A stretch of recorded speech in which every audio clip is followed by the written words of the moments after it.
Salam analisa, salam kehidupan, salam sehat. Sahabat-sahabat AK tolong disimak sampai habis biar tidak gagal paham. Kita coba mau menganalisa tentang keuangan sahabat-sahabat AK. Di sini sahabat-sahabat AK kita akan merenung begitu. Peristiwa BJ di Duren 3, bayangkan sahabat-sahabat AK, orangnya sudah tiada tapi pergerakan keuangannya, rekening istilahnya di ATM-nya masih bisa bertransaksi. Ini kan luar biasa sahabat-sahabat AK. Tetapi sahabat-sahabat AK bisa melihat kronologisnya di sana. Di sini AK ingin mengkaitkan tentang masalah Subang sahabat-sahabat AK, kan begitu. Di mana ini, kan begitu. Nanti tolong disimak sampai habis. Kalau kita bicara tentang Subang ini, yang mempunyai kebijakan adalah kepala sekolah untuk satuan sekolah. Kalau di yayasan adalah ketua pengurus yayasan. Untuk hariannya sahabat-sahabat AK istilahnya. Dia memberikan kebijakan-kebijakan. Lalu bagaimana posisi operator? Karena operator ini sendiri istilahnya bawahan daripada kepala sekolah, untuk saat ini kita abaikan saja. Lalu bagaimana dengan pembina? Ya, pembina yayasan rasanya kan sudah diserahkan kepada ketua pengurus yayasan tentang kebijakan-kebijakan harian tersebut.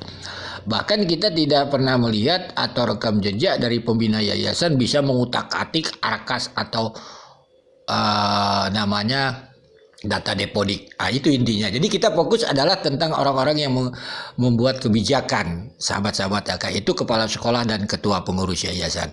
Apakah ada mirip-mirip seperti di kasus Duren 3 gitu, orangnya sudah tiada tapi keuangan masih bisa kita mencoba misalnya dari awal dahulu tentang Wahyu. Wahyu adalah, kalau kita ketahui, dia adalah kepala sekolah. Dia yang mempunyai kebijakan di dalam satuan sekolah, sahabat-sahabat AK. Amel adalah bendahara, sahabat-sahabat AK. Kalau kita mengikuti cerita tentang sekolah, terutama tentang BOS, data depodik dan sebagainya yang disampaikan oleh saudara Dedi, dan kita analisa bahwa nama Amel dan Wahyu ini tertera di daftar depodik. Mungkin juga pelaporan penggunaannya di dalam arkas dan sebagainya.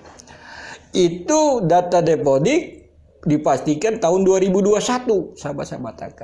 Yang bersamaan dengan berapa jumlah murid dan sebagainya. Di sana tertulis juga nama kepala sekolah, istilahnya nama bendahara dan sebagainya. Berapa jumlah guru dan sebagainya. Lalu terjadi peristiwa ini. Kan begitu. Setelah itu kita dengar Wahyu katanya mengundurkan diri dan sebagainya. Oke, berarti Wahyu mengundurkan diri di tahun 2021. Akhirlah kan begitu. Amel sudah ada. Tetapi kita melihat kan begitu, bahwa ada pencalonan tahun 2021 yang kata saudara Dedi dicairkan oleh saudara Dedi dengan kepala sekolah. Kan begitu, baru yaitu Iwan. Uangnya diserahkan oleh Dedi bendahara tersebut kepada ketua pengurus yayasan, dan uangnya tersebut diserahkan kepada istri ketua pengurus yayasan. Luar biasa. Apa maknanya? Kalaulah sekitar bulan 1, bulan 2, bulan 3 itu dipastikan nama Amel dan Wahyu masih terdata di dalam pelaporan maupun data deposit. Karena belum ada pembaharuan. Siapa yang bisa mengutak-atik ini? Apakah kepala sekolah Iwan yang baru atau Dedi? Tidak.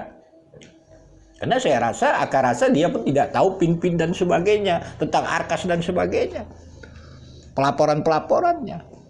Apa benang merahnya dengan kasus Rajapati Subang?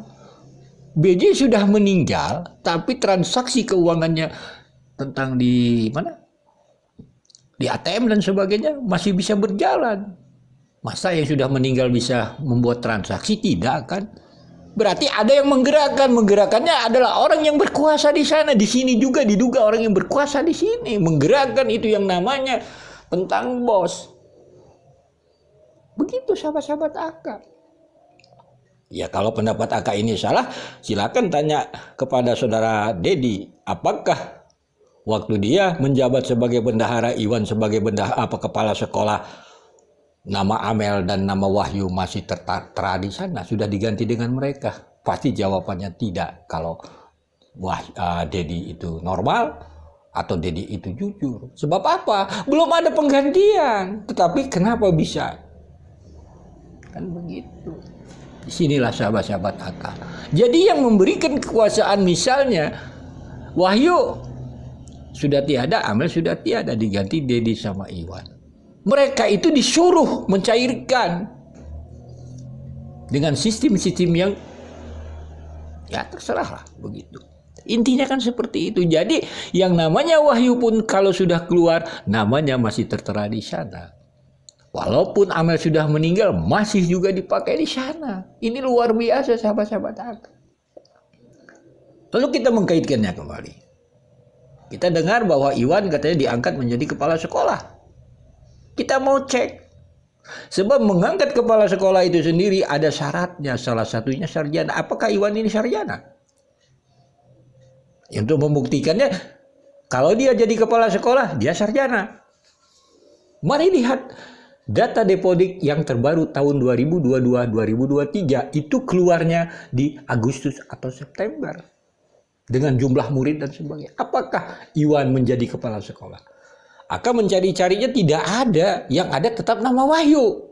Siapa yang membuatnya ini? Berarti yang punya kebijakan yang diduga selama hari ini, ya ketua pengurus yayasan. Apa Yosef? Tidak. Apa Danu? Tidak. Terus kita tidak perlu lagi membahas, hanya segitu sahabat-sahabat. Inilah sahabat-sahabat akal. Belum lagi kita membahas lagi nanti tentang yang lain-lainnya. Jadi sahabat-sahabat akal, kita membahas sistem kerja mereka saja. Apakah sistem kerja ini ada sangkut pautnya dengan kasus Rajapati, kita tidak tahu. Jangan kita memframing si ini pelakunya. Itu sulit membahas. Ya sahabat-sahabat. Menuduh pelaku itu paling tidak mempunyai 2 alat bukti. Bagaimana kita membuktikan? Di dalam kasus Subang ini kita tidak perlu mencari alat bukti tentang sekolah ini. Silahkan saja kejujuran mereka jawab. Data Depodiknya silahkan tampilkan. Berani tidak? Kan, wah berat Pak Aka. Ya kalau berat tentang sekolah, Aka kasih yang ringan. Ini menyangkut operator, kepala sekolah, dan ketua pengurus yayasan. Tinggal jawab. Ketua pengurus yayasan menyuruh operator menjaga TKP atau mengambil motor. Ringan. Analisanya nggak berat. Hanya iya atau tidak. Toh juga kita tidak bisa memahami itu. Ya nggak usahlah bahas kasus Rajapati ini. Kan logikanya seperti itu, paling ringan sebenarnya. Seringan-ringannya menganalisa kasus ini adalah tentang motor tanggal 19. Sekali lagi, tolong komentar di kolom komentar Aka bila Aka salah. Sekian dan terima kasih.